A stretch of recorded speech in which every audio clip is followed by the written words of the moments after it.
YouTube family, was good. Yo, I haven't heard from you guys in a long time. You guys haven't heard from me in a while. So I'm glad to be back. Let's kick this thing. So right now, we're looking at the Artemis 2. This is from the Artemis 1, which took place last year, November, to now Artemis 2, which is going to take place 2 years later, same month, November of 2024.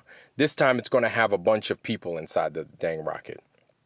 Why is that a problem? Okay, so you true Earth people, you guys did your due diligence. You rocked it. You kicked ass. What you did was you showed how they took, they did Photoshop, and they made those images in a dark background with a false Earth picture of a false Earth with its terminator line, and you showed how that was all made up, right? And what it was originally a view from the Orion capsule looking at Earth 57,000 miles on its way to the moon. And then I have a video on that. Actually, I'll go ahead and I'll leave it in the description box, and you could refer to that, to where they showed the Earth and it looked like it was basically the size of the moon at that distance, 57,000 miles. Meanwhile, the Earth is supposed to be 4 times the size of the moon, but it looks like the same exact size of the moon from a fraction of the distance of where the moon is supposed to be from the Earth at 240,000 miles. Anyway, let's continue.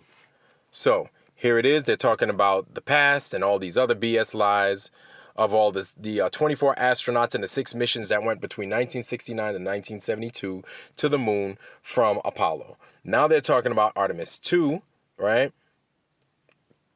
Which is, like I said, going to take place at the end of 2024, November timeframe. Now, why is that a problem? Why is that a problem? Okay. Let's look at this right here. Hey, look at that. Our friend, the Van Allen radiation belt, was just discovered by James Van Allen back in 1958. Look at it. So this thing, big old belt of dang energized damn radiation, right? Radiation extended up to 36,000 miles above the surface of the Earth. Why is that a problem? Well, the astronauts that claim that they're in the ISS, right? That we already proved that that's bull too. They claim that they're around 400 miles off, around between 400, 200 miles from the Earth's surface, zipping around the Earth at, guess what? 17,500 miles an hour, right? In that ISS space station, which we know is a complete and utter lie. More lies, more bull. Anyway, 17,000 miles around the Earth. They're at a fraction of what LEO actually is. LEO being low Earth orbit. Low Earth orbit actually extends to 1,200 miles, above the surface of the Earth. Why is that a problem? Because, well, let me tell you, they know what if you've ever had radioisotope put into you, that's a very small amount of radiation being put into your system. I've had radioisotope put into me just to image some of my organs when I was younger. When I got that radioisotope in me, this is exactly how I felt. Effing nauseous. I felt sick as all hell. I had to puke. I started seeing spots a little bit. I felt lightheaded. I felt like I was going to faint. That's how I felt. My body was mad sensitive, you know what I'm saying? But when they sent that radioisotope through my veins, through my body, and coursing through, and it made me feel cold. That's probably what that's what radiation poisoning probably feels like to these guys, but in a much more extreme way, in that it'll probably cook you from the inside out like a microwave. So these guys are, right, talking about that they're going to be going to the moon from Earth. Moon's 240,000 miles from the Earth. Low Earth orbit extends up to 1,200 nautical miles. The ISS is within that range of 400 to 200 nautical miles from the surface of the Earth. They can't go past that, and even NASA admits that we can't go through the Van Allen belts. So how the hell are they going to go through the goddamn Van Allen belts from the Earth, right? It extends to 36,000 miles. Low Earth orbit is up to 1,200 miles. High Earth orbit is 23,000 miles. 23,000 miles from the surface of the Earth is high Earth orbit. So you mean to tell me they're going to get through the Van Allen belts, right? And here's the thing. People seem to forget that the further people get from the Earth, the more vacuum that you're putting putting your craft under, right? You're exposing people, and you're exposing the aircraft, or excuse me, the spacecraft, quote unquote spacecraft, to more vacuum. What does a vacuum do to a bubble? Doesn't it explode? What does a vacuum do to what? When you climb in altitude, you begin to off gas, right? Kind of like when you dive. For anybody, any of my divers out there, and when you dive and you put your body under pressure, you're bringing on nitrogen gas, N2 gas, not O2. You're bringing on inert nitrogen into your body, into your bloodstream. Nitrogen as a gas, it gets dissolved into solution. As you come up from the water column, that is a medium. The water is a medium. It's like air, but it's not air. It is a medium like air, but it's not. As you come up, you lose pressure. As you lose pressure, you basically boil.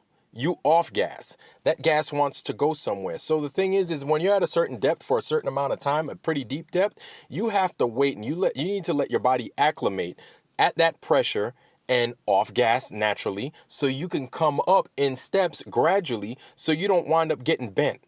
For all you guys that don't know what the bends is, Caisson's disease, decompression sickness, AGE, the bends, right? We just call it the bends, right? And it sucks if you get bent. Your body's never the same, by the way.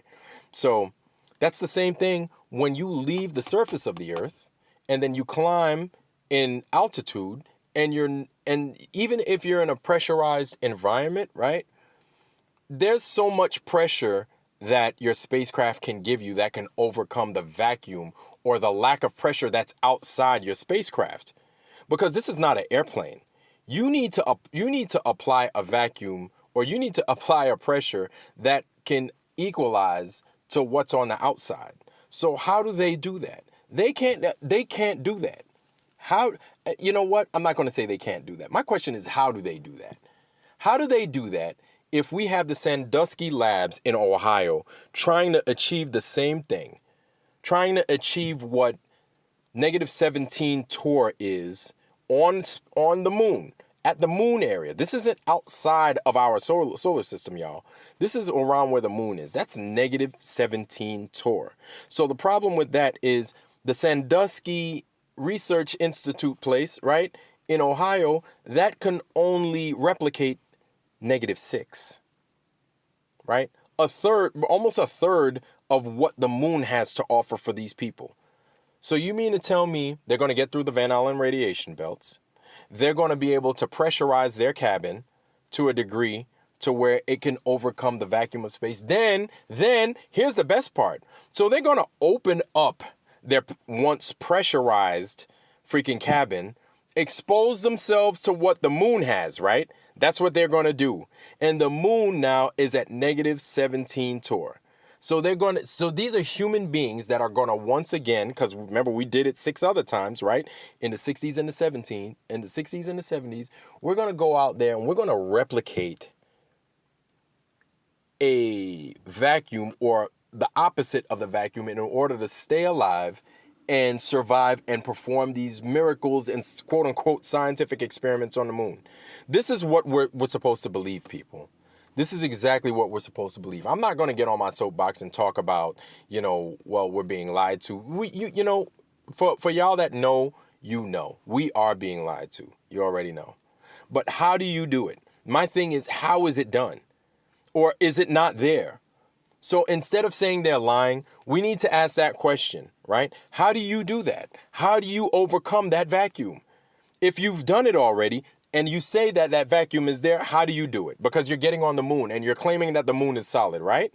Okay, so then we're crazy. So then how do you do that? How do you achieve that? How do you get through the Van Allen radiation belts when you need layers upon layers upon layers of lead in order to protect you from that?